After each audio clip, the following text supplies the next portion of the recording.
देखिए, हॉर्मूज में तनाव बहुत ज्यादा बढ़ गया है और जो सबसे बड़ी खबर है हॉर्मूज से, हॉर्मूज में खास तौर पर ओमान के पास भारत के एक जहाज हाजी अली पर अटैक हुआ और हाजी अली को डुबो दिया गया। इस जहाज में 14 क्रू मेंबर्स थे जिनको ओमान की नौसेना ने बचा लिया। जैसे ही इस जहाज पर हमला हुआ उसके बाद ओमान की नौसैनिक आए और उन्होंने भारत के सभी क्रू मेंबर्स को बचा लिया। अब सवाल यह है कि भारत के इस जहाज पर हमला क्यों हुआ और हाजी अली को किसने डुबोया। देखिए, इसको लेकर अभी तक ये बात साफ नहीं हुई है कि इस पर हमला किसके द्वारा किया गया।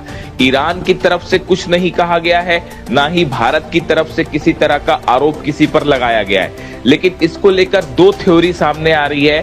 पहली थ्योरी के मुताबिक ये फॉल्स फ्लैग ऑपरेशन था और चूंकि ईरान के विदेश मंत्री इस समय भारत के दौरे पर हैं, इसीलिए ईरान को बदनाम करने के लिए इस जहाज पर हमला किया गया।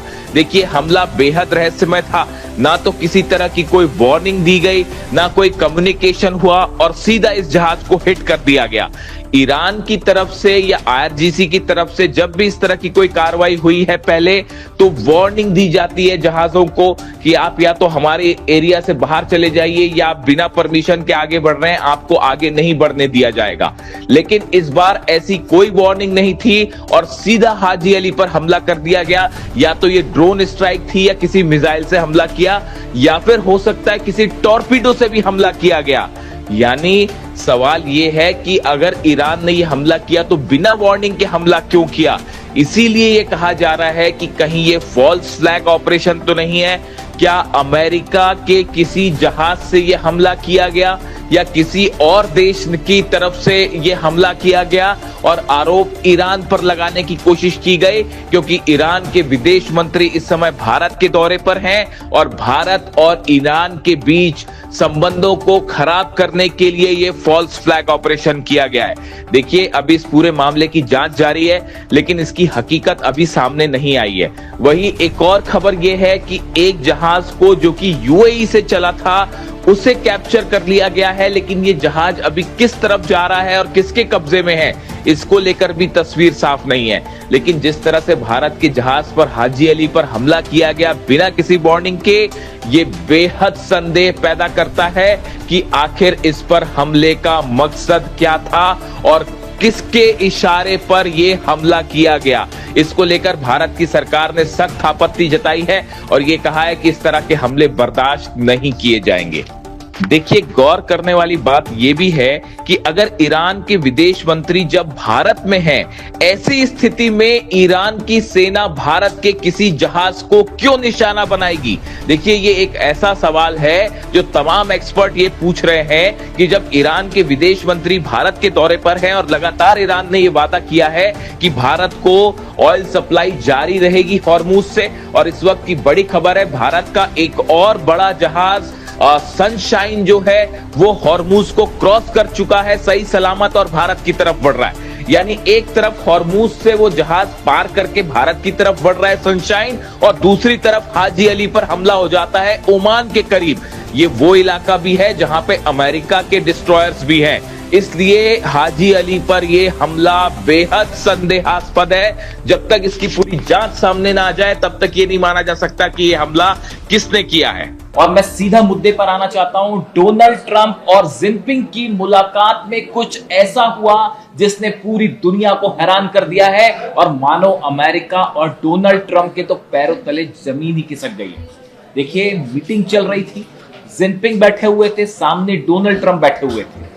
इसी दौरान जिनपिंग ने एक ऐसी बात कह दी कि डोनाल्ड ट्रंप के चेहरे पर हवाइयां उड़ने लगी और जिनपिंग ने दूसरे शब्दों में कहें तो सीधी सीधी डोनाल्ड ट्रंप और अमेरिका को धमकी दे दी है, वो भी बिल्कुल सामने डोनाल्ड ट्रंप के मुंह पे।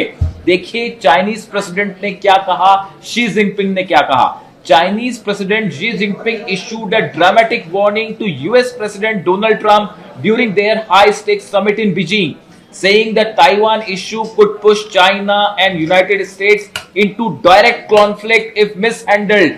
जिनपिंग ने यह कहा डोनाल्ड ट्रंप से कि अगर ताइवान के मुद्दे को मिस हैंडल किया तो चीन और अमेरिका के बीच सीधे हालात बिगड़ जाएंगे और आमने सामने हो जाएंगे चीन और अमेरिका।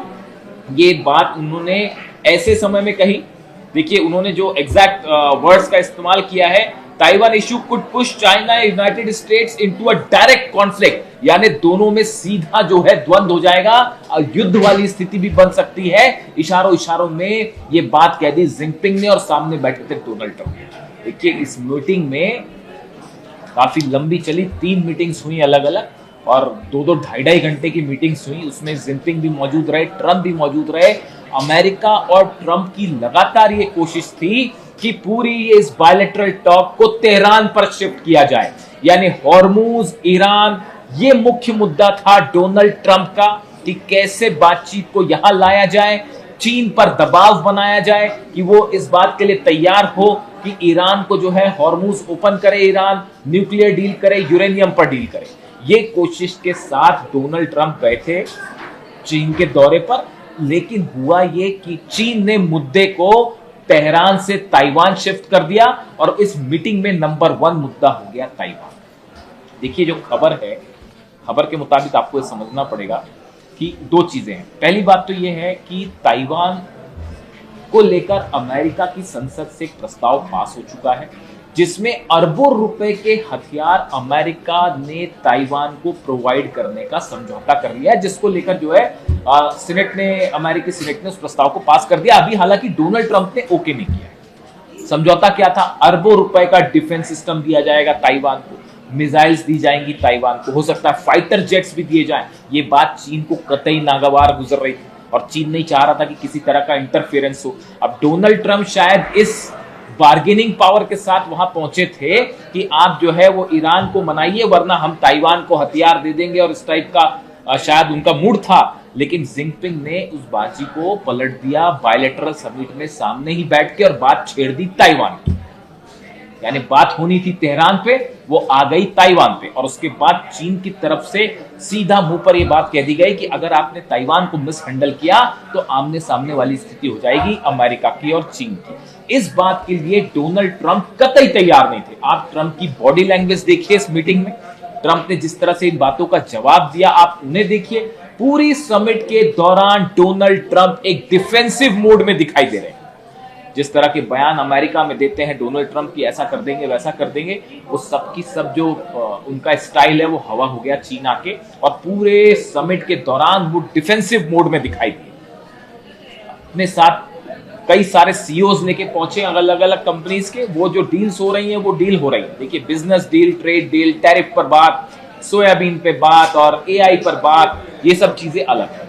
लेकिन चाइना ने यह बात साफ रख रखी थी कि हमारा मुद्दा ताइवान, बात नंबर 1। बात नंबर 2, ईरान के मुद्दे पर देखिए ये बात सच है कि हॉर्मूज बंद है तो उससे चीन के जहाज भी नहीं निकल पा रहे हैं। ये बात साफ है कि चीन के जहाज भी वहां फंसे हुए हैं, और बड़ी सारी हॉर्मूज में देखिए हालात ऐसे हैं कि किस देश के जहाज कहां फंसे हुए हैं, और दूसरा हमले कौन कर रहा है, वहां पे जो टैंकर्स पे जहाजों पर हमले हो रहे हैं वो भी कौन हमले कर रहा है, ये बात अभी साफ नहीं है। देखिए वहां इतनी सारी पार्टीज हैं। इस तरह का फॉल्स फ्लैग ऑपरेशन यूएई को लेकर भी सामने आया है कि भाई हमले हुए यूएई पे, क्या वाकई वो ईरान ने किए थे या किसी दूसरी कंट्री ने ईरान पर आरोप लगाने के लिए हमले किए। वैसी हालत इस समय हॉर्मूज में है। अगर हॉर्मूज में किसी देश के जहाज पर हमला हो रहा है तो वो हमला कौन कर रहा है, ये भी अपने आप में एक बड़ा सवाल है, जिसकी जब तक जांच ना हो तब तक ये पता लगाना ही बेहद मुश्किल है। क्योंकि हॉर्मूज में इस समय कई देश की सेनाएं मौजूद हैं, अमेरिकन फोर्सेस भी हैं वहां पे, और यूरोपियन देश की सेना भी है, और देखिए कई सारे यूएई भी लगा हुआ है।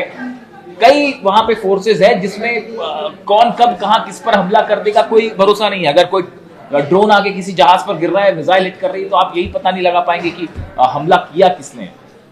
इन हालात में अमेरिका की कोशिश ये थी कि ईरान पर चीन पर दबाव बना के ईरान पर डील की जाए, लेकिन चीन इस बात को अच्छी तरह से समझता है कि डोनाल्ड ट्रंप की किसी भी बात को लंबे रूप में विश्वासजनक नहीं माना जा सकता। ये बात लगातार जो है अली खamenei साहब भी कहते रहे, ईरान भी इस बात को लेकर चलता है कि भाई वो सुबह कुछ बयान देते हैं, शाम को कुछ बयान देते हैं और रात को कुछ बयान देते हैं। इसलिए डोनाल्ड ट्रंप चीन में जाके क्या कह रहे हैं, इस बात को चीन ने ज्यादा गंभीरता से नहीं लिया। देखिए, बिजनेस डील्स होना अपनी एक अलग बात है, टैरिफ को लेकर डील्स होना अलग बात है, ट्रेड डील्स होना अलग बात है, बहुत अच्छी बात है, वो दोनों देशों के बीच में संबंध आपस में चल रहे हैं, वो ठीक है। लेकिन ईरान को लेकर चीन इस बात को साफ साफ समझता है कि ईरान उसका पुराना एलाई है। काफी समय से ईरान और चीन के संबंध है। ऑयल बिजनेस बड़ा 45% चीन का ऑयल जो है वो ईरान से आ रहा है और उसकी सप्लाई इस समय मुश्किल में है। वेनेजुएला का ऑयल रुक चुका है, ईरान के ऑयल को लेकर जो है समस्या पैदा है। तो चाइना इस पूरे मामले को अपने हिसाब से हैंडल करना चाह रहा था। वो अमेरिका की इस दबाव में आने को तैयार नहीं था कि भाई ताइवान को हथियार दे देगा अमेरिका, इस चक्कर में वो ईरान पर दबाव बनाए, खासकर इस हालात में जब डोनाल्ड ट्रंप ईरान से पिटकर चीन पहुंचे। बड़े सारे एक्सपर्ट्स की राय, आपके 16 के 16 बेस जल गए, आप हॉर्मुज को नहीं खुलवा पा रहे हैं, आप डील नहीं करवा पा रहे हैं, ना न्यूक्लियर डील हो पा रही है, ना यूरेनियम को लेकर कोई डील हो पा रही है, यानी डोनाल्ड ट्रंप सत्ता परिवर्तन कर पाए। यानी अमेरिका के जितने उद्देश्य ईरान में थे वो सब के सब फेल हो गए। अब ऐसी स्थिति में आखिरी चारा अगर डोनाल्ड ट्रंप के पास कोई बचता है तो वो है चीन, कि किसी तरह से चीन को अपने फेवर में करके ईरान पर जो है दबाव डाल के या तो कोई डील करवाई जाए या अमेरिका को जीता हुआ घोषित कर दिया जाए, किसी तरह से अपनी साख बचाए डोनाल्ड ट्रंप, सबसे बड़ा उद्देश्य ये था।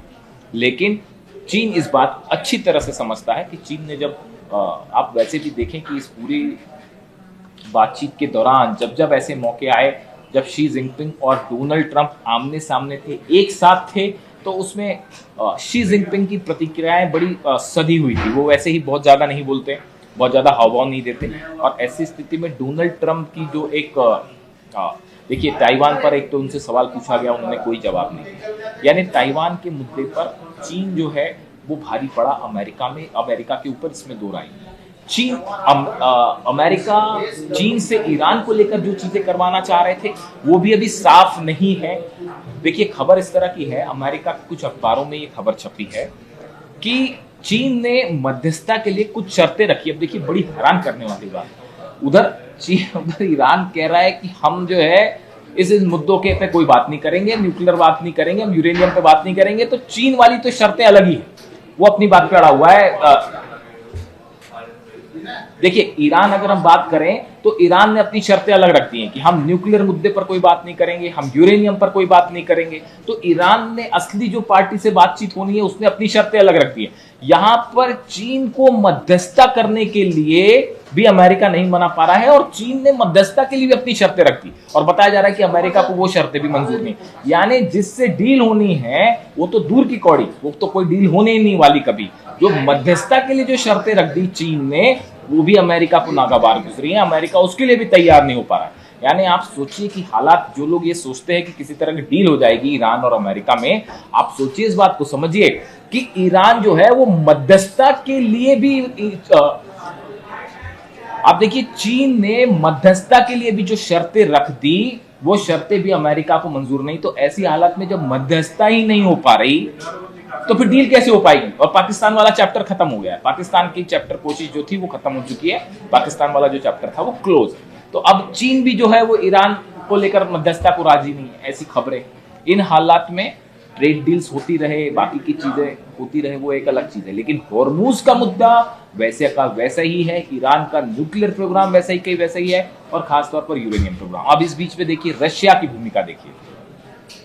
लावरोव विदेश मंत्री रूस के भारत में, उन्होंने इस बात को एक बार फिर दोहराया, कई वेस्टर्न कंट्रीज जो हैं भारत और रूस की दोस्ती में दरार डालना चाह रही है। ये बात रूस बार बार कह रहा है कि कुछ वेस्टर्न कंट्रीज वो सीधा सीधा अमेरिका पर ही आरोप लगा रहे हैं कि अमेरिका ये कोशिश करता है कि भारत, चीन, रूस, ईरान इनको एक ना होने दिया जाए, ऐसी कोशिश अमेरिका की तरफ से हो रही। तो बार बार रूस की तरफ से वार्निंग आ रही। दूसरा आप देखिए रूस के कदम देखिए, एक तो रूस ने अपनी जो है वो मिसाइल टेस्ट कर दी, समरथ जो है वो 35,000 किलोमीटर जिसकी रेंज है वो टेस्ट कर दी उसने इसके बीच में। रूस पर यूक्रेन पर रूस ने जो है वो सबसे बड़ा हमला कर दिया जब ट्रंप जो है वो चाइना में थे। यानी रूस भी इस बात के लिए कतई सहमत नहीं है कि किसी तरह से चीन जो है वो ईरान के मामले में मध्यस्थ बने, क्योंकि ईरान जो है वो देखिए ईरान का मतलब है रूस के बॉर्डर तक पहुंच गया, और रूस कतई नहीं चाहेगा कि ईरान के आसपास अमेरिका का इंटरफेरेंस बढ़े या हॉर्मूज में अमेरिका का प्रभाव बढ़े। हॉर्मूज को लेकर आसपास के इलाकों में ईरान का प्रभाव बना रहे, ये बात पुतिन की पहली टॉप प्रायोरिटी है। इसीलिए जो हथियार प्रोवाइड करना है, आप देखिए ये जंग हुई 40 दिन की, आप देखिए कोई भी ऐसा स्ट्रैटेजिक अचीवमेंट जो है वो अमेरिका नहीं हासिल कर पाया। जो मिसाइल्स की बातें सामने आ रही हैं, खबरें ये हैं कि जो मिसाइल्स के लॉन्चर्स को नुकसान हुआ था उसको 70 से 80% फिर से रिपेयर कर लिया गया है।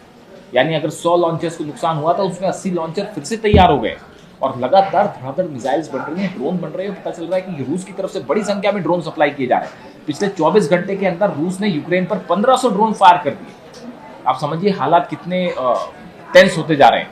ऐसे में हॉर्मूज को लेकर और ईरान को लेकर क्या बातचीत हुई चाइना और अमेरिका में, क्या किसी तरह की कोई पर्दे के पीछे बात हुई है, इसका इंतजार आज शाम तक संभवतः ये माना जा रहा है कि चीन की तरफ से अब जो बात की जाएगी ईरान से या ईरान के विदेश मंत्री से, उसमें ये बात साफ होगी कि चीन का रुख क्या है। लेकिन एक बात साफ है, डोनाल्ड ट्रंप जिस मकसद से चीन गए थे, खासकर हॉर्मूज और ईरान को लेकर, वो दाल फिलहाल ट्रंप की गलती हुई नहीं दिखाई दे रही। यानी रूस, पुतिन, जिनपिंग और ईरान, ये तीन की जो जोड़ी है वो ट्रंप के उस प्लान पर भारी पड़ती दिखाई दे रही है जिस प्लान के साथ डोनाल्ड ट्रंप पहुंचे।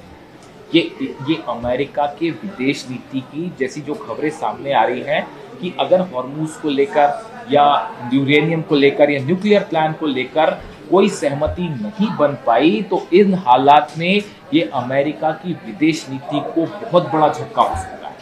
और इसका एक परिणाम ये भी हो सकता है कि अगर नहीं होता है किसी प्रकार की डील, तो डोनाल्ड ट्रंप एक बार फिर ईरान पर हमला कर दे। इस बात को ईरान भली भांति समझ रहा है। ईरान की सेना इसी बात का जवाब देने के लिए पूरी तरह से अलर्ट है। हॉर्मूज में बड़ा मूवमेंट है ईरान की सेना का। छोटी बोट्स तैयार हैं, वो तो जो है वो है ही। उसके अलावा जितने आइलैंड्स हैं सब में एंटी शिप्स मिसाइल्स लगा दी गई। बड़ी संख्या में ईरान की सेना जो है उसका मूवमेंट देखा जा रहा है इन द्वीपों के आसपास जो कि निशाने पर हो सकते हैं। हार्ग आइलैंड, केशम आइलैंड, ये जो है सब आइलैंड के पास जो है बड़ा मूवमेंट है ईरान की सेना का। यानी अगले 24 से 48 घंटे में ये बात तय होने जा रही है कि क्या चीन किसी तरह की कोई भूमिका निभाने जा रहा है अमेरिका और ईरान के बीच में, या फिर ये चैप्टर भी खत्म है और जंग ही एकमात्र रास्ता है। यानी ट्रंप की चीन विजिट से अमेरिका को वो लक्ष्य हासिल नहीं हो पाए जिसको लेकर डोनाल्ड ट्रंप चीन पहुंचे थे। अंदर की क्या बातचीत है, चीन का क्या रुख होता है, वो 24 घंटे में सामने आएगा। लेकिन फिलहाल जो बात है उसके मुताबिक ईरान ने डिप्लोमेसी के स्तर पर, जंग के स्तर पर, साथ साथ अब डिप्लोमेसी के स्तर पर भी एक बड़ी बढ़त बना ली है अमेरिका की। और अब नतीजा ये है कि हॉर्मूज में रूस के भी हॉर्मूज में यूरोपियन देशों के भी जहाज मौजूद हैं, यूएई के भी जहाज मौजूद हैं, अमेरिका के भी मौजूद हैं और ईरान के जहाज भी मौजूद हैं। ऐसे हालात में एक छोटी सी चिंगारी एक बड़े विस्फोट का काम करेगी पूरे मिडिल ईस्ट में।